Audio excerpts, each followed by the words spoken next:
The first thing I learned about being an Omega was how to disappear. Not literally. I couldn't turn invisible, no matter how many nights I'd wished for it as a child. But I'd mastered the next best thing. I knew how to fold myself into corners, how to walk through a crowded hall without a single head turning, how to make my voice so quiet it dissolved before it reached anyone's ears.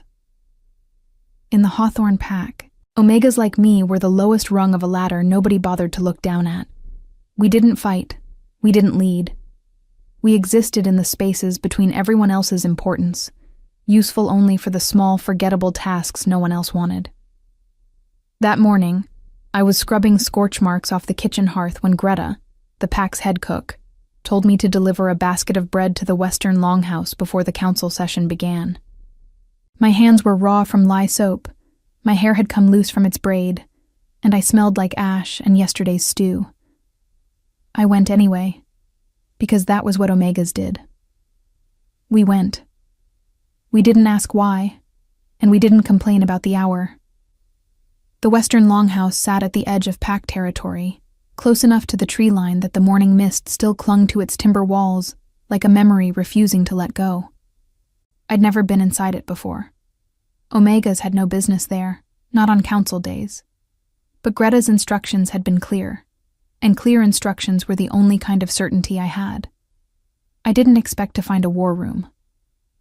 Through the half-open door, I caught sight of a long table scattered with maps, sharp astronomical instruments, and ink-stained papers that someone had clearly been awake half the night writing.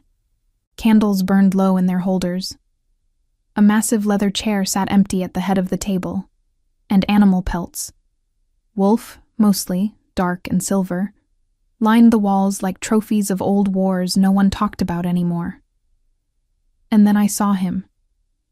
He stood near the window with his back half turned, dark braided hair falling past broad shoulders wrapped in black leather and fur, the kind of presence that seemed to make the room smaller just by existing in it. A thin scar cut across his cheekbone, pale against sun-darkened skin, and even from the doorway, I could feel something coiled and dangerous beneath his stillness, like a blade resting in its sheath, waiting. I knew, without anyone telling me, that I was looking at King Roman. I had never been this close to him. Omegas weren't invited to gatherings where the Alpha King presided, and certainly not to private council chambers before a session even began. My instinct screamed at me to retreat, to leave the breadbasket on the threshold, and vanish back into the kitchens where I belonged. But my feet had gone strangely heavy, rooted to the worn floorboards, and before I could decide whether to run, his head turned. His eyes found mine. I expected irritation, or worse, the particular blankness powerful men reserved for people they didn't consider worth seeing. Instead, something flickered across his face. Brief, unreadable, gone before I could name it. For one suspended heartbeat, the Alpha King of Hawthorne looked at me the way you might look at something unexpected found in an old coat pocket. Not with desire, not with hunger, with attention. It terrified me more than indifference ever could. "You're not one of the council aides," he said. His voice was low, rough at the edges, like gravel underwater. "No, Your Majesty." I dropped into the kind of bow that Omegas were taught before we could properly walk. "Forgive the intrusion. I was only told to bring bread." Bread. Something almost like amusement passed behind those dark eyes, though his mouth never moved. At dawn, before a war council, someone sends an Omega with bread.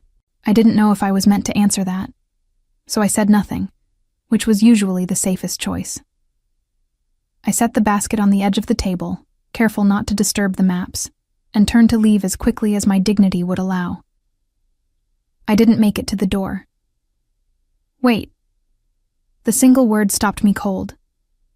I turned back and found him watching the maps now instead of me, jaw tight, shoulders set like a man carrying weight no one else in the room could see. "What's your name?" "Rose," I said. My voice came out smaller than I wanted it to. "Rose." He repeated it like he was testing the shape of it in his mouth. Then, without looking up, "You may go." I went.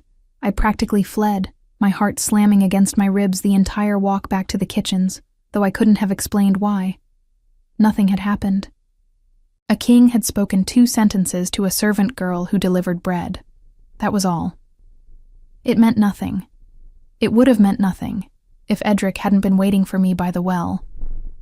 Edric was the second son of Beta Halvard, handsome in the way that men who'd never been told no often were, golden-haired, broad-shouldered, with a smile that made other Omegas sigh and whisper behind their hands. He'd never once spoken to me before that morning.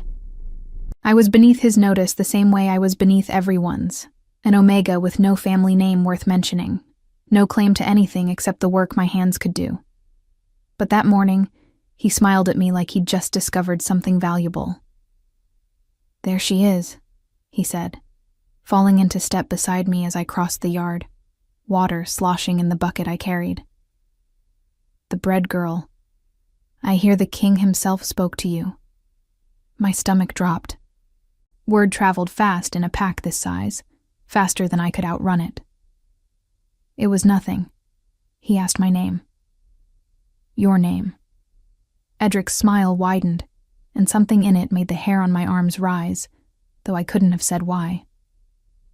"You know, Rose, I never noticed you before. But now that I look..." He reached out, tucking a loose strand of pale hair behind my ear before I could step back. "You're rather beautiful, aren't you? Hiding back here in the kitchens, scrubbing pots. What a waste." I should have felt flattered. Every other Omega girl in the pack would have. Instead, ice ran down my spine, sharp and immediate, the way it does when your body understands danger before your mind has caught up. There was nothing kind in the way he looked at me. There was calculation, the look of a man who'd just found a tool he hadn't known he possessed. "I should get back to the kitchens," I said, stepping around him. His hand closed around my wrist. It wasn't violent. It wasn't even particularly tight. But it was a claim, the kind of small, casual cruelty that powerful men use to remind weaker people exactly where they stood, and every instinct in my Omega blood recognized it for what it was. "The king doesn't speak to servants without reason," Edric said quietly, all the warmth gone from his voice now, replaced with something colder, more deliberate. "If he's taken an interest in you, little Rose, that makes you interesting to a great many people. Myself included." I yanked my wrist free, water sloshing over the bucket's edge and soaking my skirts, and walked away without looking back. But I felt his eyes on me the whole way across the yard, and for the first time in my life, being seen felt far more dangerous than being invisible ever had. That night, I lay awake in the narrow servants' quarters I shared with 3 other Omega girls, staring at the cracked ceiling beams, while Mira and Tansy whispered about the council session. Something about scouts finding rogue wolf tracks near the eastern border, packs that didn't belong to any sanctioned territory, moving in numbers too large to be a hunting party. War talk. The kind that made everyone in the pack walk a little faster, speak a little quieter. I thought about Edric's hand on my wrist. I thought about the king's eyes finding mine across that war room, that strange flicker of attention I still couldn't name. I told myself it didn't matter. Kings forgot servant girls within the hour. Beta's sons grew bored of curiosities they couldn't immediately possess. By tomorrow I'd be invisible again, and invisible was safe. Invisible was what I knew how to survive. I almost believed myself. Then, just before sleep finally took me, I remembered the way Roman had said my name, not like a king addressing someone beneath him, but like a man trying to memorize something he was afraid he might lose. And underneath the fear, small and traitorous, something in my chest answered to it anyway. 3 days passed, and nothing happened, which should have reassured me, but instead left me waiting for a blow I couldn't see coming. I returned to my routines, hauling water before sunrise, scrubbing floors until my knuckles cracked, mending torn linens by candlelight when my eyes had nothing left to give. The pack around me hummed with a tension I didn't understand yet. Beta warriors gathering in tighter clusters near the training yard, scouts riding out and returning with grim faces and quieter voices. Whatever the council had discussed in that war room, it hadn't stayed contained to the war room for long. Edric didn't approach me again, though I caught him watching twice.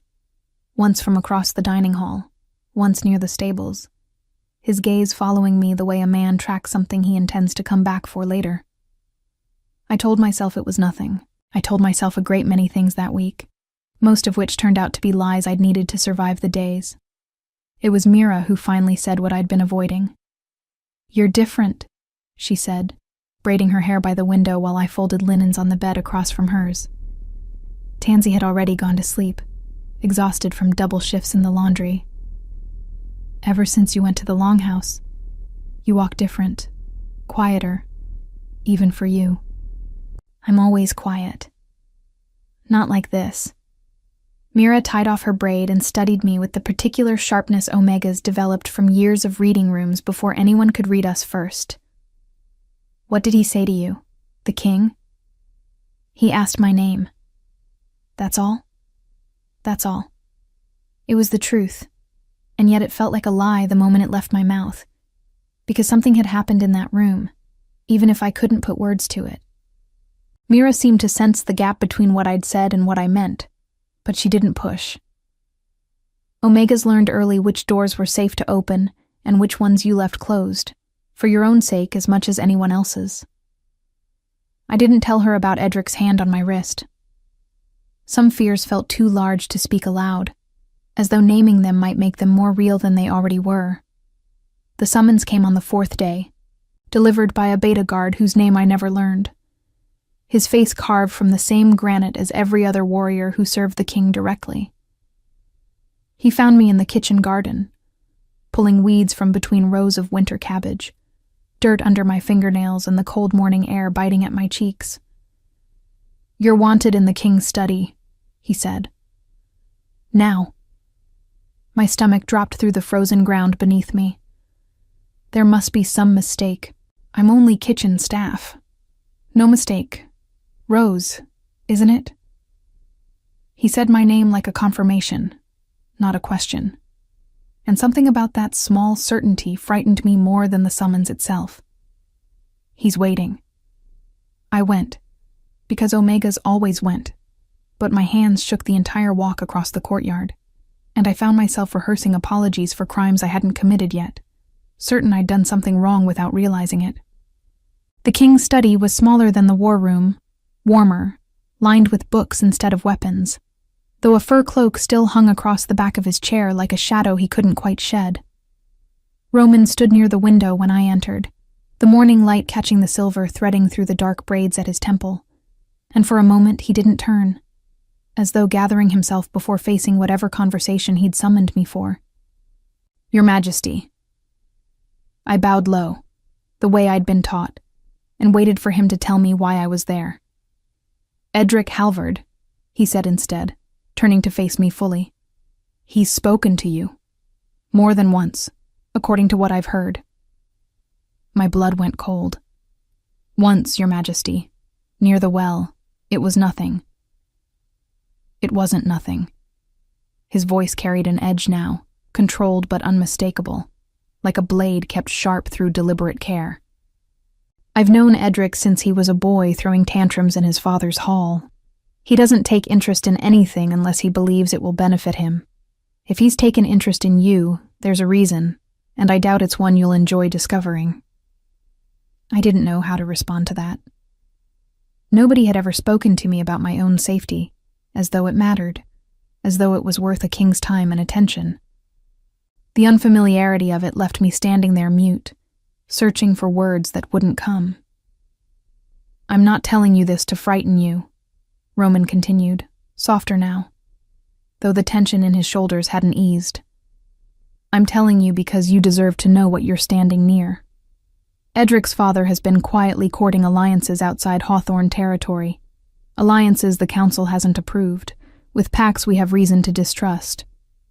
If Edric believes you have my attention, even briefly, he may try to use you as a way to gather information, or worse, as leverage against me directly. Why would he think I have your attention? The question slipped out before I could stop it. Too honest, too unguarded for a servant addressing her king. I braced for reprimand. Instead, Roman studied me for a long moment, his dark eyes unreadable in a way that made my pulse stumble. Because I asked your name in front of 3 council members and 2 beta guards, and word travels through this pack faster than wildfire through dry grass. I should have been more careful.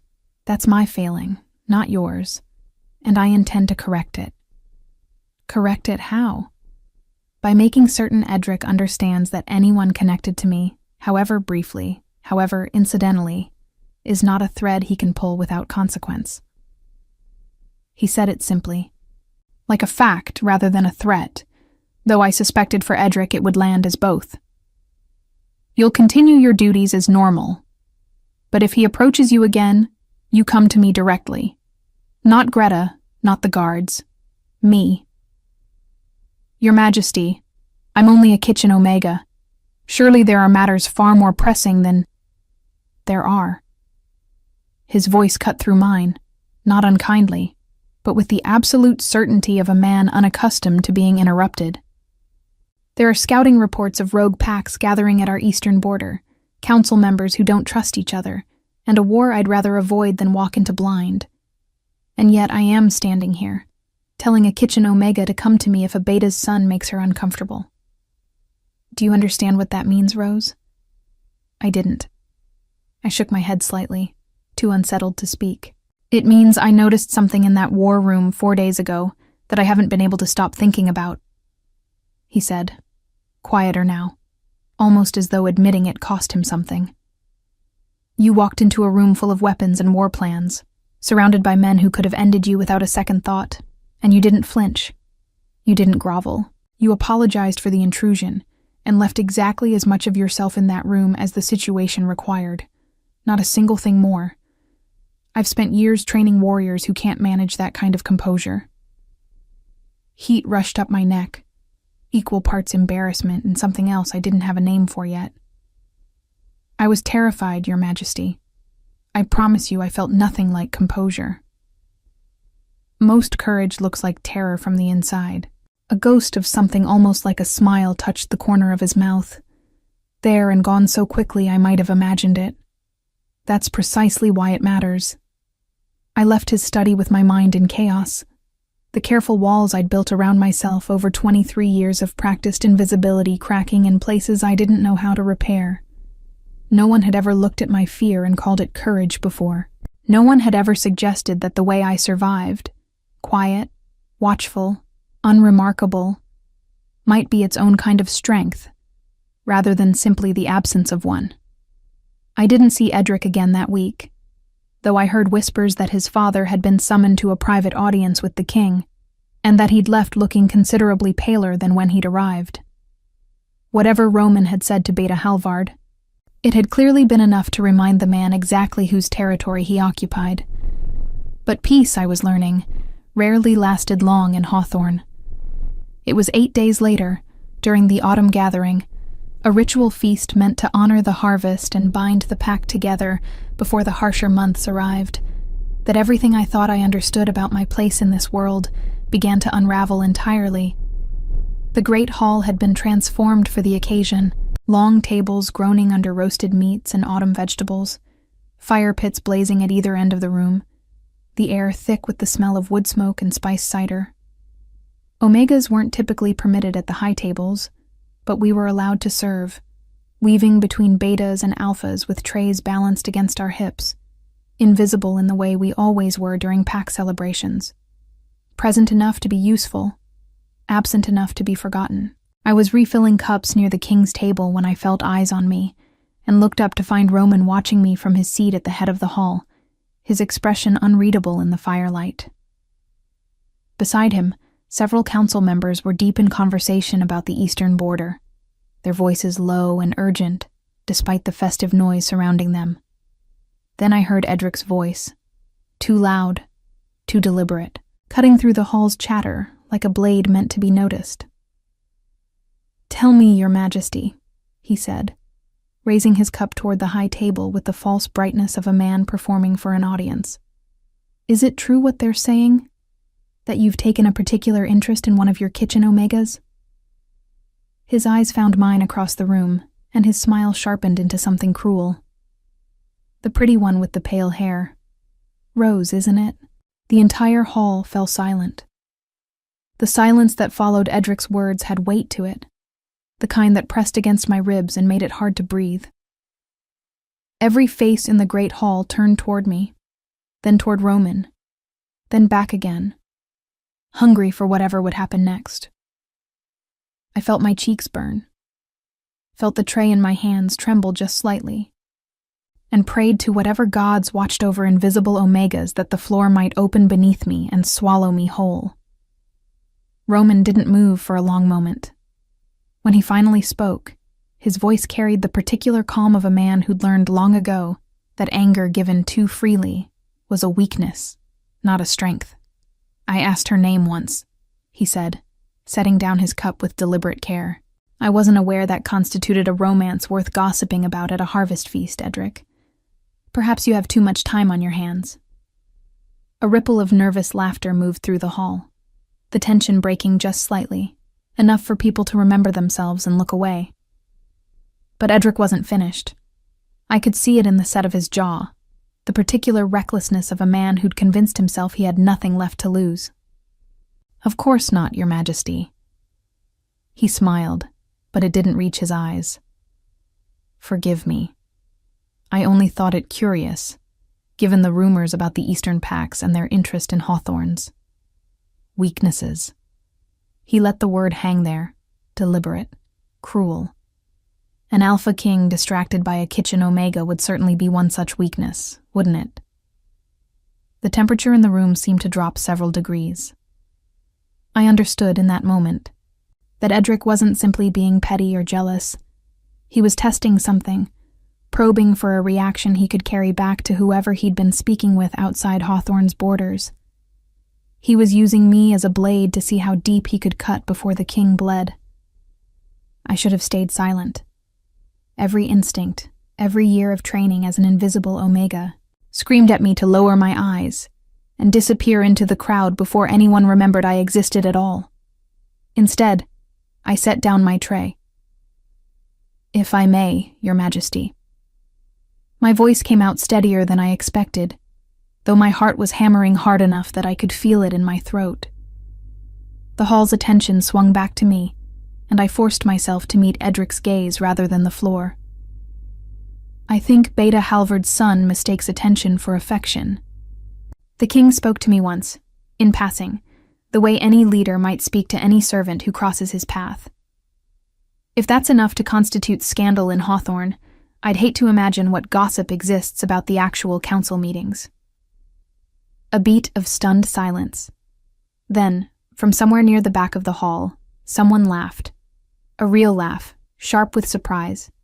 And it spread, quick and contagious, until even some of the betas at the high table were hiding smiles behind their cups. Edric's face flushed red, his composure cracking at the edges. "You forget yourself," he snapped, all pretense of charm gone now. "Omegas don't address Beta's sons with that tone." "Forgive me," I said, dropping back into a proper bow, though I kept my voice level. "I only meant to clarify the king's time, which I imagine is rather more valuable than gossip about kitchen staff." I didn't look at Roman as I said it. I didn't dare. But I heard him, a low sound that might have been a laugh he'd swallowed before it could fully escape. And when I finally risked a glance in his direction, I found him watching me with an expression I couldn't quite name. Something between amusement and a deeper, quieter approval that made my chest tighten in ways I didn't have time to examine. Edric didn't speak again that night. He left the hall not long after, his father trailing behind him with an expression like a man calculating the cost of his son's recklessness, and the feast continued as though nothing unusual had happened at all. But something had changed. I felt it in the way certain eyes lingered on me for the rest of the evening. Not unkind, exactly, but newly curious, as though the invisible Omega who refilled cups had briefly, inexplicably, become someone worth noticing. I didn't expect Roman to seek me out again so soon. Kings, I'd assumed, found their entertainment and moved on, the way Edric had moved on from whatever brief interest he'd taken in me before deciding I was more useful as a weapon than a conquest.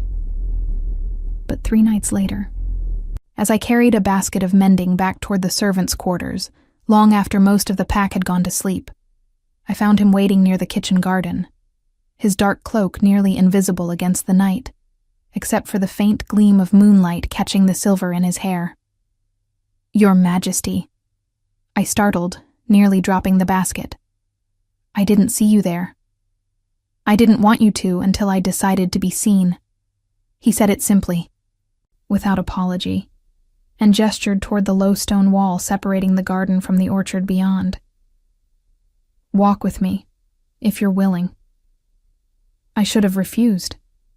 Every rule I'd ever been taught about my place in this world told me that walking alone with the Alpha King at night, unchaperoned, was the kind of mistake that ended careers, reputations, sometimes lives.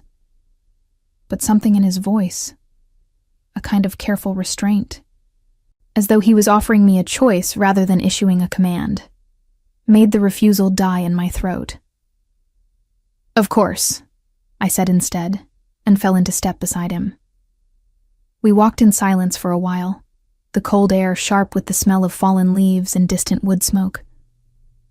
Roman didn't speak until we'd reached the orchard's edge, where bare branches reached toward a sky scattered with more stars than I'd ever bothered to count. "What you did in the hall," he said finally, "was either very brave or very foolish. I haven't decided which."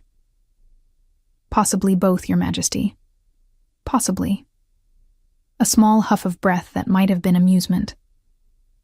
"You understand what Edric was doing. The real reason he raised that question in front of the entire hall.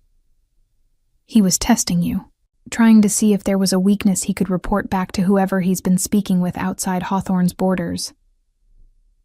I hesitated, then added, "I'm sorry if my response made things worse rather than better." It didn't.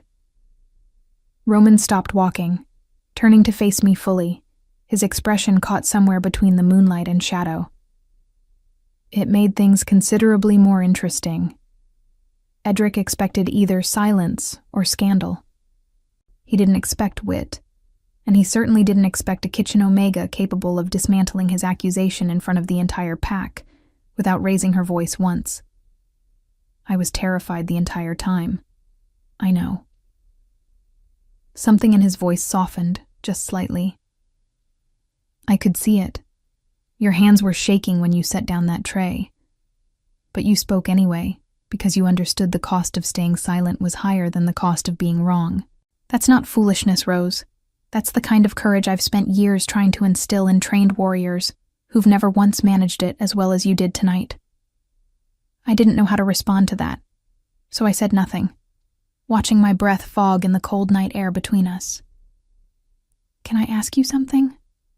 Roman's voice had shifted again, quieter now, almost hesitant in a way that seemed foreign to a man who commanded an entire pack without apparent effort. "Why have you never spoken up before? In all the years you've served this pack, has no one ever asked your opinion on anything?"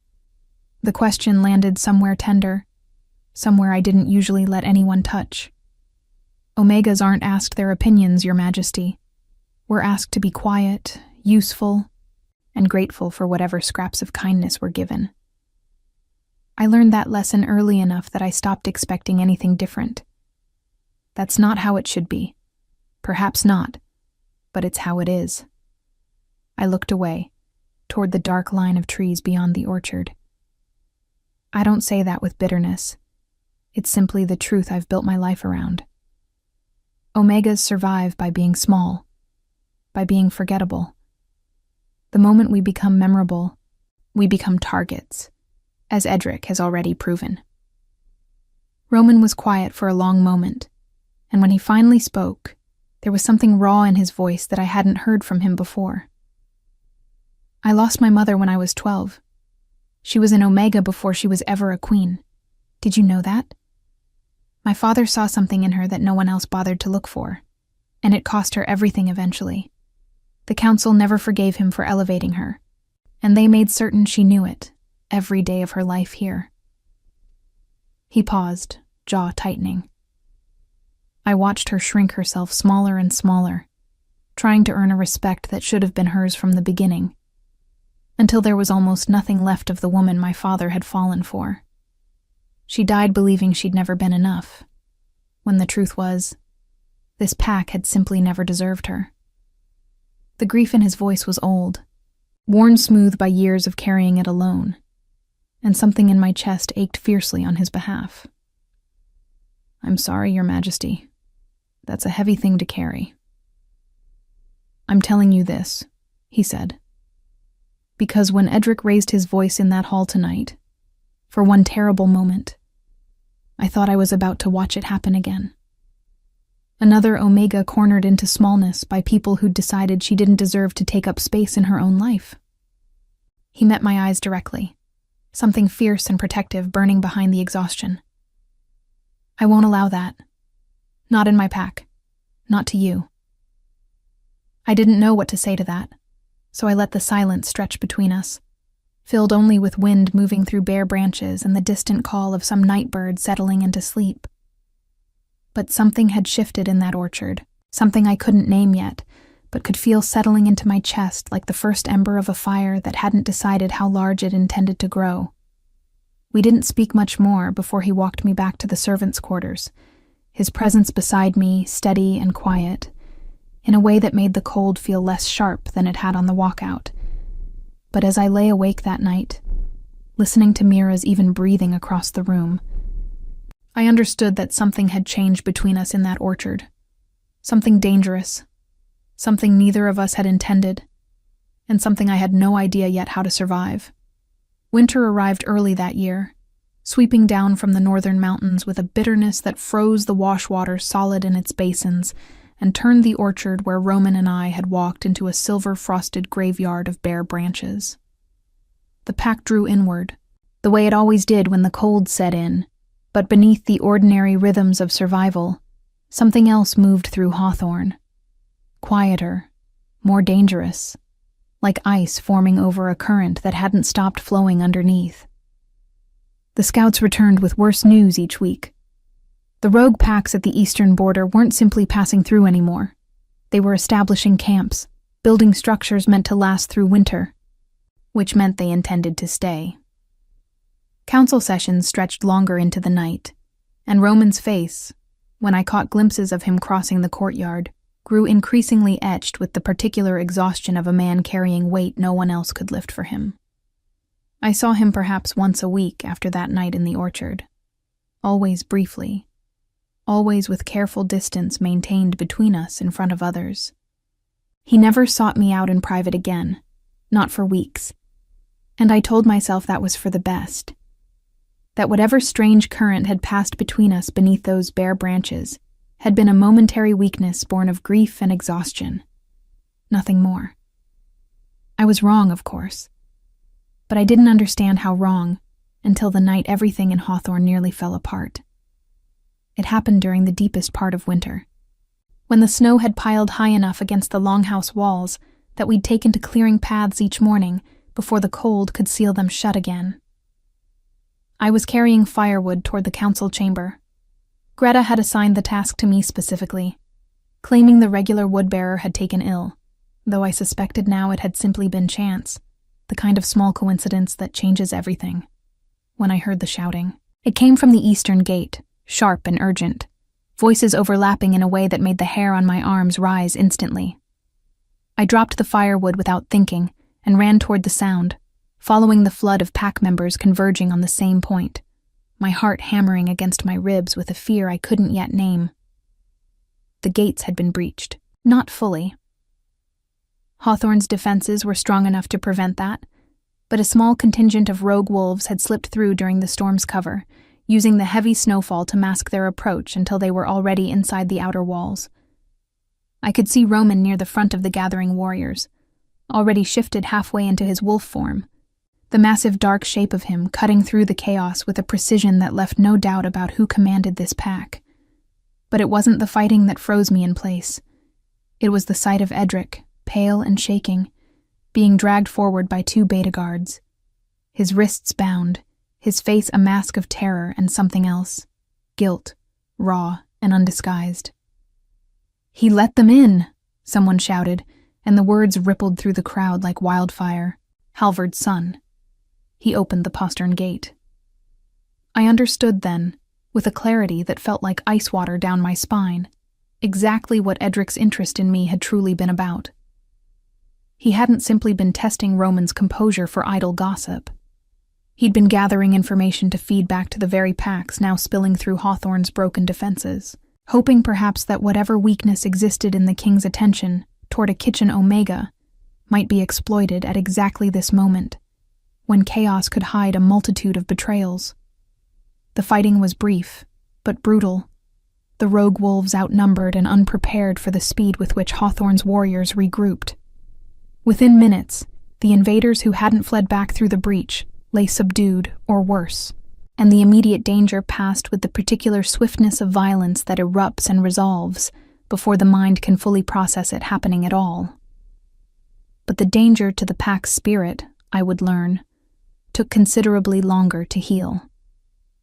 Edric's trial happened 3 days later, in the same great hall where the harvest feast had taken place months before.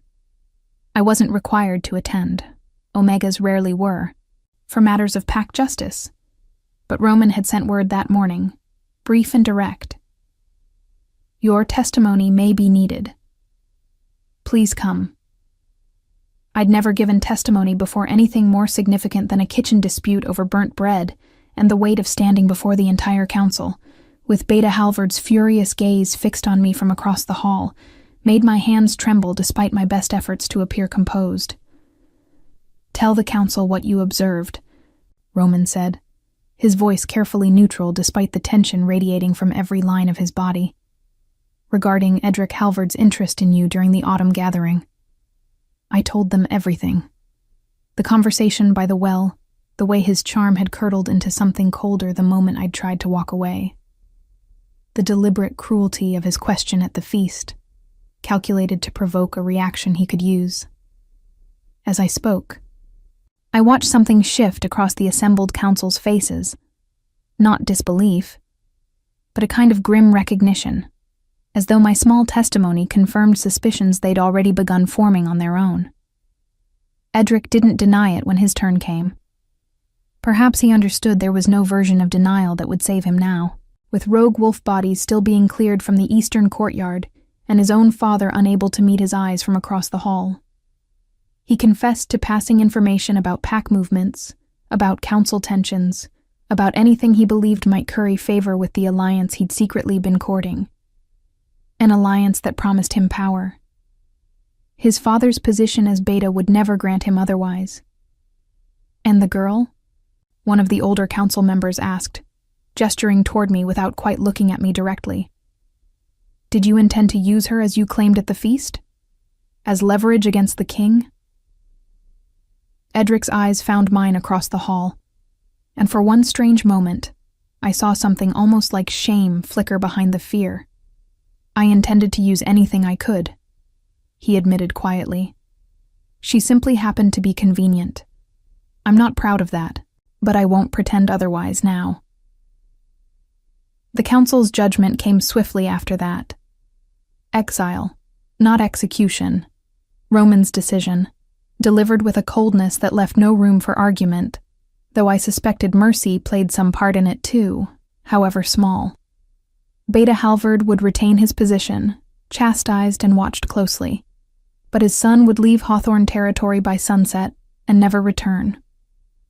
As the hall emptied, council members filing out in low, urgent conversation about strengthening the eastern defenses, Roman remained seated at the high table, his expression distant in a way that worried me more than his earlier fury had. I approached before I could talk myself out of it. "Your Majesty, are you well?" "We almost lost the eastern wall because of a boy's jealousy and ambition," he said, not quite looking at me.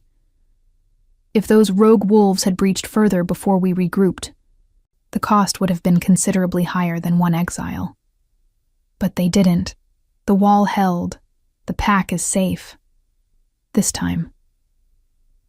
He finally met my eyes, and the exhaustion there ran deeper than mere physical tiredness. Edric wasn't wrong about one thing, Rose. My attention toward you did become a weakness he tried to exploit. If I hadn't... He stopped himself, jaw tightening, and looked away again. If you hadn't what, Your Majesty?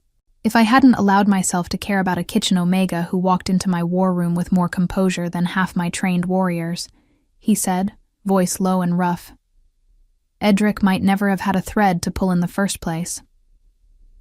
The admission hung in the empty hall between us, heavier than anything either of us had said in the orchard months before. I understood then that this wasn't simply gratitude or curiosity he was describing. This was something he'd been fighting against, the same way I'd been fighting against my own traitorous chest every time his name crossed my thoughts uninvited. Then perhaps, I said carefully, the weakness was never in caring.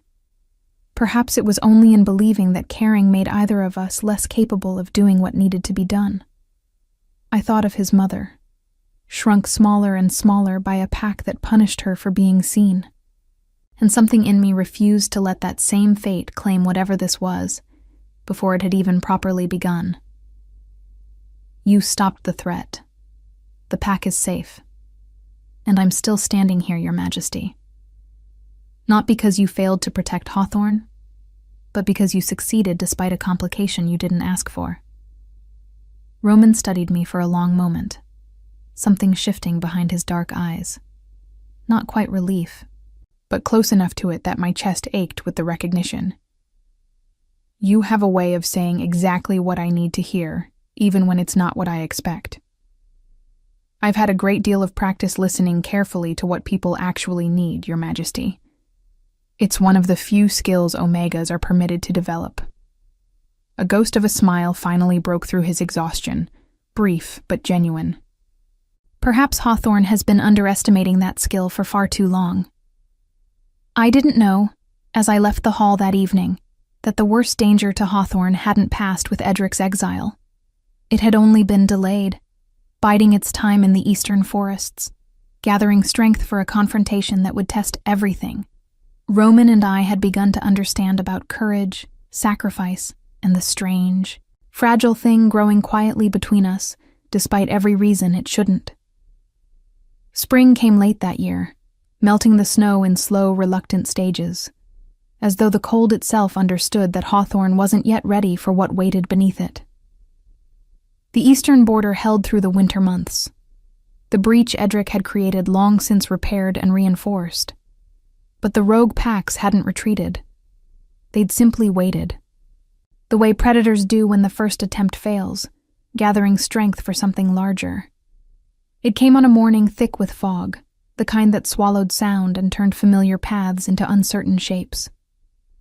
I was hanging linens to dry when the horn sounded, not the single note that signaled a scout's return, but the long, urgent call that meant attack, meant the eastern forests had finally emptied their gathered threat directly toward Hawthorne's gates. This time, it wasn't a handful of wolves slipping through a postern gate under cover of snow. This time, an entire coalition of rogue packs descended on Hawthorne's borders, in numbers large enough to make even Roman's most seasoned warriors go pale when the scouts reported the count. I didn't run to hide, though every instinct trained into me over 23 years screamed that hiding was exactly what I should do. Instead, I ran toward the war room, because somewhere beneath the fear, I understood something I hadn't fully articulated until that moment. I could be more useful than frightened, if anyone gave me the chance. Roman was already there, surrounded by council members and warriors, the maps from months ago spread across the table again, marked now with troop positions and projected lines of attack. He looked up when I entered, surprise flickering across his face before settling into something more complicated. Rose, this isn't safe. You need to be in the shelter with the other. I know where the kitchen staff enters and exits this longhouse, I interrupted, my voice steadier than I expected given how hard my heart was pounding. I know which storage tunnels connect to the old well system, the ones built before this pack had proper walls. If the eastern gate falls, those tunnels could move wounded warriors and vulnerable pack members to safety without crossing open ground. Silence fell across the war room. Roman's expression shifted from concern to something sharper, more focused. How do you know about those tunnels? Because Omegas go where no one else bothers to look, I said. We clean the spaces everyone else forgets exist. I've walked those tunnels 100 times carrying laundry and firewood. No one ever thought to ask if that knowledge might matter.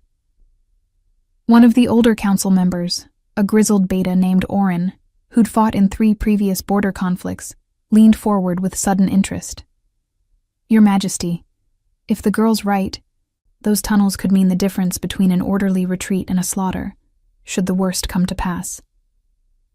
Roman held my gaze for a long moment, and I watched him make a decision that went beyond strategy, beyond the immediate crisis pressing against Hawthorne's walls.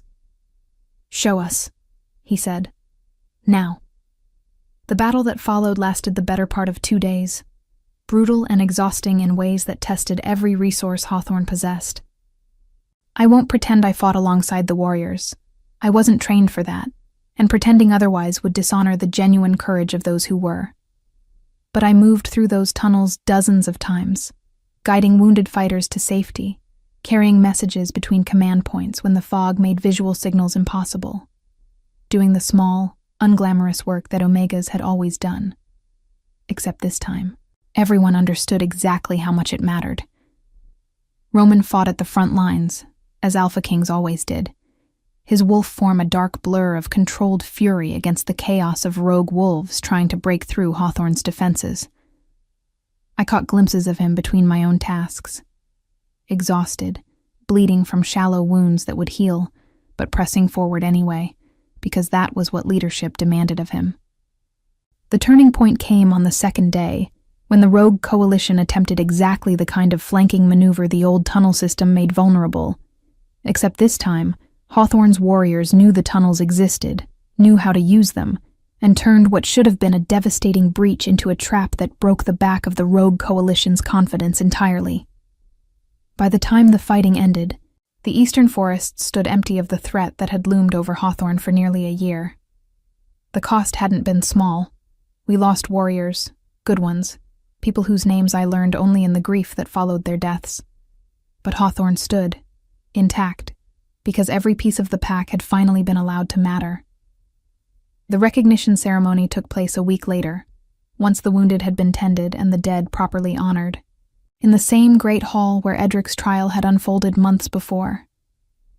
The entire pack gathered, betas and alphas and omegas alike, filling the space with a kind of solemn weight that felt different from any gathering I'd witnessed there previously. Roman stood at the high table, still favoring his left side slightly, from a wound that hadn't fully healed, and called for silence with a raised hand that needed no enforcement. The hall quieted instantly, every eye turning toward him. 3 days ago, this pack faced the largest threat to Hawthorne's borders in a generation, he said, his voice carrying easily through the silent hall. We survived it because every member of this pack contributed what they could, regardless of rank, regardless of the role this pack had assigned them at birth. His gaze found mine across the crowd, and my heart climbed into my throat. I want to publicly acknowledge one contribution this council nearly overlooked entirely, the way Hawthorne has overlooked it for generations. He gestured, and Orin, standing near the front of the gathered crowd, called my name. I felt every eye in the hall turn toward me as I made my way forward, legs unsteady, the old instinct to disappear warring fiercely against the unfamiliar weight of being seen by an entire pack at once. Rose, Roman said, once I stood before the high table, knew this pack's hidden passages better than any council member, any trained warrior, any beta who'd spent years studying Hawthorne's defenses. She knew them because Omegas have always done the quiet, unglamorous work this pack depends on, without ever receiving the recognition that work deserves. Her knowledge saved lives during this battle. Her courage, when she walked into a war room to offer that knowledge despite every reason to stay silent, may have saved Hawthorne itself. He stepped down from the high table, closing the distance between us until he stood directly before me, and the hall held its breath collectively, waiting. "I am formally recognizing Rose as a protected member of this council," he said, loud enough for every corner of the hall to hear, with a voice in matters concerning pack defense and the well-being of those whose contributions this pack has too long ignored. Let it be known that Hawthorne's strength was never only in its warriors. It was always also in those we failed to see. The hall erupted, not in immediate applause, but in a low murmur that built steadily into something warmer, more genuine, as the weight of what he'd declared settled over the gathered pack. I caught sight of Mira near the back, tears streaming openly down her face, and Tansy beside her, gripping her hand so tightly their knuckles had gone white. Roman didn't kiss me in front of that hall, didn't claim me with the kind of gesture that would have reduced everything we'd built to something smaller, more easily dismissed as romance rather than recognition. Instead, he took my hand, gently, deliberately, in full view of the entire pack, and raised it slightly, a simple gesture that nonetheless carried the full weight of his protection, his respect, his refusal to let me disappear back into the invisibility Hawthorne had assigned me at birth. "This pack owes you a debt it can never fully repay," he said, quiet enough now that the words felt meant only for me, though I suspected half the hall still heard them. "I intend to spend considerable time trying anyway, if you'll allow it." I thought of my mother, who died believing herself unremarkable. I thought of every Omega girl who'd shrunk herself smaller across generations of Hawthorne's history, taught that being seen was a danger rather than a right.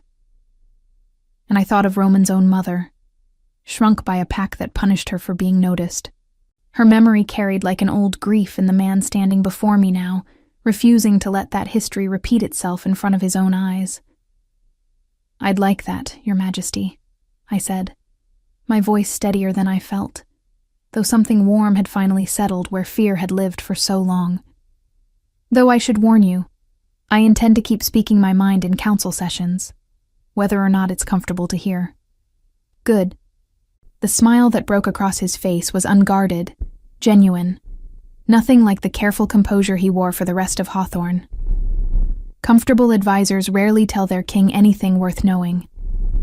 I won't pretend everything changed instantly after that day.